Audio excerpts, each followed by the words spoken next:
Hello friends, welcome back. चलिए case scenario number 22 को आज करना है कवर। केस सिनेरियो नंबर 22 हम जो है फटाफट कवर करने वाले। कैसे पढ़ते हैं हम आपको पता है।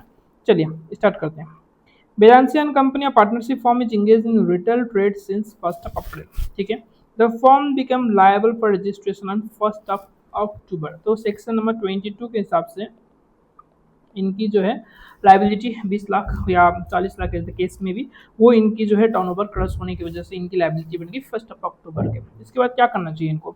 देखो 1 अक्टूबर को इनकी लाइबिलिटी बनी तो इनको जो 30 दिन के अंदर में रजिस्ट्रेशन के लिए अप्लाई कर देना है। 30 दिन के अंदर रजिस्ट्रेशन अप्लाई कर देना। 30 दिन का मतलब हो गया आपके पास में 1 सितंबर। यदि इन्होंने अप्लाई किया है तो date on which he become liable for registration would be the date from which the GST registration would be effective. ठीक है। और एल्स मतलब इस केस में इन्होंने यदि 30 दिन के अंदर रजिस्ट्रेशन के लिए अप्लाई नहीं किया था तो उस केस में क्या होगा सर। उस केस में जो date of grant of registration है, जिस दिन से ग्रांट किया गया उसी दिन से आपकी एप्लीकेबिलिटी बन जाएगी। आपकी टैक्सेबिलिटी या जो भी है आपकी लाइबिलिटी बनेगी आपको टैक्सेशन करने की, जीएसटी इनवॉइस वगैरह इश्यू करने की या क्रेडिट्स वगैरह लेने की। इसमें इम्पैक्ट क्या पता है आपको, नेगेटिव कॉन्सिक्वेंस क्या है। देखो यदि आपने 30 दिन के अंदर रजिस्ट्रेशन ले लिया तो आपको तो बल्ले बल्ले हो गया। बल्ले बल्ले इसलिए हो गया कि भाई ठीक है, जो भी आपके पास में inputs goods, capital goods, finished goods है, रॉ मटेरियल है, जिस पे आपने जीएसटी पे किया था उसकी आपको जो है मिल जाएंगे आईटीसी क्रेडिट मिल जाएंगे। अब किस दिन की देखना है सर, 1 अक्टूबर को हम लायबल बने थे, इसके एक दिन पहले कब होता है सर, ये 30 सितंबर है। 30 सितंबर को जो है आपको आपके पास जितनी भी गुड्स अवेलेबल है इनपुट्स के रूप में, इनपुट्स रॉ मटेरियल हो गए, फिनिश्ड गुड्स हो गए या कैपिटल गुड्स हो गए, तो उस दिन के डेट पे जितनी भी आपके पास में अवेलेबल है उसकी आईटीसी यदि आपको क्लेम करना है तो भैया जिस दिन आपकी रजिस्ट्रेशन के लिए आप लायबल होते हो उसके 30 दिन के अंदर आपको अप्लाई कर देना है रजिस्ट्रेशन के लिए। यदि आपको नहीं लेना, आईटीसी नहीं बन रहा, ज़्यादा नहीं बन रहा या आईटीसी लेना ही नहीं है तो आप छोड़ दो, 30 दिन के अंदर अप्लाई मत करो, क्योंकि 30 दिन के अंदर अप्लाई नहीं करते हो तो इन दैट केस आपको आईटीसी नहीं मिलेगा। इस केस में हमें आईटीसी 01 बोल के एक फॉर्म फाइल करना होता है, वो फॉर्म एक्टिव ही नहीं होगा, वो फॉर्म एक्टिव रहता है 30 दिन के अंदर में इनकेस आपने रजिस्ट्रेशन लिया है तो। चलिए आगे बढ़ते हैं। तो हमने समझ लिया दो कंसेप्ट, इस पे हमने हमारी क्लैरिटी बन गई। 30 दिन के अंदर रजिस्ट्रेशन लेना है, नहीं यदि लेते हैं तो डेट ऑन विच ये बिकम लायबल फॉर रजिस्ट्रेशन उस दिन से इनकी इफेक्टिव हो जाएगी रजिस्ट्रेशन सर्टिफिकेट। इनकेस नहीं लेते हैं तो जिस दिन ग्रांट हो गए वहाँ से इफेक्टिव हो जाएगी। अब इसमें नेगेटिव कॉन्सिक्वेंस ये है कि हमें आईटीसी नहीं मिलेगी, इनपुट्स कैपिटल गुड्स जो भी हमारे पास में अवेलेबल था as on the date of when we become liable for the registration, जो भी परचेज हम करेंगे इन केस हमने डिले फाइल किया था रजिस्ट्रेशन के लिए, तो जब से ग्रांट हुआ रजिस्ट्रेशन उसके बाद सपोज ग्रांट हुआ था हमें 1 मई को, तो 1 मई के बाद में जाके 1 मई के बाद जितने भी हम परचेज करेंगे उसी पे हमें आईटीसी हमें मिलेगा और एल्स हमें आईटीसी नहीं मिलेगा। चलिए सर इसकी कंसेप्ट तो जितनी थी हमने देख लिया, आगे बढ़ते हैं। How it applied for the registration on 10 अक्टूबर। चलिए सर 30 दिन के अंदर इन्होंने रजिस्ट्रेशन के लिए अप्लाई किया था तो इनकी इफेक्टिव डेट ऑफ रजिस्ट्रेशन कब से मानी जाएगी, 1 अक्टूबर से। इनकेस इनको जो रजिस्ट्रेशन मिलेगा, कई बार ये होता है कि रजिस्ट्रेशन मिलता नहीं, वैसे भी अभी तो मार्केट में क्या आपको बताएंगे जीएसटी रजिस्ट्रेशन मिलना कितना दिक्कत है। चलिए, it had inputs held in the stocks, semi-finished goods and the finished goods. The firm was granted certificate of registration on 5th of November।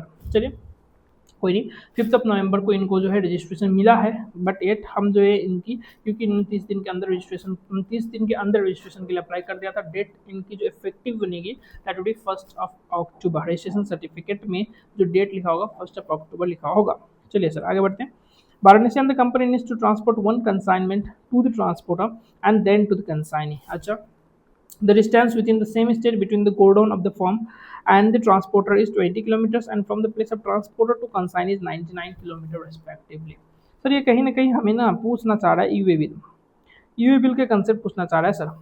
UA bill में आपको पता है आपके पास में part A and the part B, दो parts होते हैं। एंड यूए बिल के लिमिट्स आपको पता है 50,000 रुपये। 50,000 रुपये में हम जीएसटी की वैल्यू भी इंक्लूड करते हैं। इनकेस 50,000 रुपये से ऊपर है तो हमें यूए बिल जनरेट करना है। अब यहाँ पे बात समझना ये है कि 50 किलोमीटर के अंदर की रेंज भी सर हमने कहीं ना कहीं सुना था कि यूए बिल एग्जाम हो जाता है। देखो इसमें पार्ट भी आपको फाइल नहीं करना इनकेस जो है आपकी मूवमेंट हो रही है 50 ऐसे डिस्टेंस में जो डिस्टेंस 50 किलोमीटर के अंदर है। तो यहाँ देखो यहाँ पे दो मूवमेंट हो रहे हैं। एक तो गोडाउन से जो है गुड्स निकला, इनकी गोडाउन से गुड्स गया ट्रांसपोर्टर के पास में। ट्रांसपोर्टर के पास में इनकी गोडाउन से गुड किया है। सपोज करो हमारा ट्रांसपोर्टर ब्लू डार्ट है, ब्लू डार्ट के पास में आपके पास में वेदांशी एंड द कंपनी से माल निकला एंड यहाँ पे गया। तो ये कितना किलोमीटर है, ये कह रहे हैं कि ये 20 किलोमीटर है। तो यहाँ पे पार्ट बी भरने की इनको जरूरत नहीं है, ये सिर्फ और सिर्फ पार्ट ए भरेंगे, पार्ट ए भर के वे बिल दे देंगे ले जाकर ट्रांसपोर्टर को। अब ट्रांसपोर्टर से सामान निकला, सामान निकालने के बाद में इनकी कस्टमर के पास में गया है जो किलोमीटर्स कवर्ड है 99 किलोमीटर सर, जो कि 50 किलोमीटर से ज़्यादा है सर। तो यहाँ पे जो है पार्ट बी तो कवर, पार्ट बी तो फाइल करना ही पड़ेगा, मैंडेटरी हो गया सर। तो पार्ट बी फाइल करने की एक एग्जाम्पशन है इनकेस आपकी मूवमेंट ऐसे स्पेसेस पे हो रही है जहाँ पे distance in between two place कितना 50 किलोमीटर से कम है, तो इन दैट केस आपको पार्ट बी एग्जाम्पशन कर दिया गया, आपको फाइल करने की जरूरत नहीं है, एज आपको पार्ट बी फाइल करना ही पड़ेगा। ये आप समझ लो अच्छे से बात है। आगे चलते हैं। Filing return on for the month of November को जब ये फाइल कर रहे थे तो इन्होंने क्या किया, एक ई चालान इन्होंने जनरेट किया। ई चालान किस पर्पज के लिए होता है सर, हम पेमेंट करना होता है, जबकि आईटीसी इनकी लाइबिलिटी सपोज बनी होगी, लाइबिलिटी पे करना चाह रहे होंगे, पे करने के लिए इन्होंने ई चालान जनरेट कर दिया। ई चालान जनरेट कर दिया जहाँ पे ये जो है आरटीजीएस के थ्रू पेमेंट करने वाले थे। ठीक है, कोई इसमें बड़ी कन्फ्यूजन की बात नहीं है। ठीक है, इसके क्या क्वेश्चन बनेंगे, क्वेश्चन देख के ही चलेंगे हम, आगे बढ़ते हैं। All supply revered intra state है। ठीक है सर, आईटीसी के लिए इन्होंने जो भी कंडीशंस था वो इन्होंने फुलफिल किया, ये तो हर क्वेश्चन में लिखा होता है, ये हमें पता है। आगे बढ़ते हैं, क्वेश्चन देख लेते हैं। Determine the effective date of registration of Vedanshi and the company. इस पर ज़्यादा आप डिस्कशन करने की जरूरत नहीं है, हम डायरेक्ट आंसर लगाएंगे। Tick 1 October would be the effective date. और ऐसा क्यों सर, क्योंकि 30 दिन के अंदर उन्होंने रजिस्ट्रेशन दिया था। सर इनको तो है आपको 5 नवंबर को रजिस्ट्रेशन मिला था सर, एक महीने के बाद रजिस्ट्रेशन मिला था, नहीं 8, क्योंकि 30 दिन के अंदर इन्होंने रजिस्ट्रेशन के लिए अप्लाई किया था। 1 अक्टूबर ही इनकी रजिस्ट्रेशन के लिए इफेक्टिव डेट होगा रजिस्ट्रेशन का। ठीक है सर, आगे बढ़ते हैं। ये तो हो गया sir clear. Vedanshi and the company is eligible to claim ITC in respect of the input held in the stock as on, क्योंकि इन्होंने 30 दिन के अंदर अप्लाई किया था रजिस्ट्रेशन के लिए from the date he become liable for registration. तो इनकी जो है एलिजिबिलिटी बन जाती है सेक्शन नंबर 18 के हिसाब से, whatever the input held in the stocks था इनके पास में इंक्लूडिंग कैपिटल गुड्स की आईटीसी जो इनके पास में अवेलेबल है as on the day preceding the day in which he become liable for registration. Sir preceding day का मतलब क्या होगा, 1 अक्टूबर से एक दिन पहले जितनी भी आपके पास में गुड्स अवेलेबल हैं उनकी आप आईटीसी क्लेम कर सकते हो। तो यहाँ पे आंसर क्या होगा सर, 30 सितंबर आंसर होगा। इसकी डिस्कशन हम ऑलरेडी कर चुके हैं। Which the following statement is true in respect of furnishing detail of conveyance in the part B of e-way bill? Sir हम इसकी भी डिस्कशन कर चुके हैं।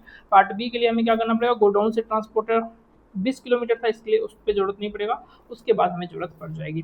तो यहाँ पे देखें, part B notified inspector transport consignment from godown of Vedanshi and the company to transport location. Sir ये तो सही लग रहा है हमें, आगे देखते हैं।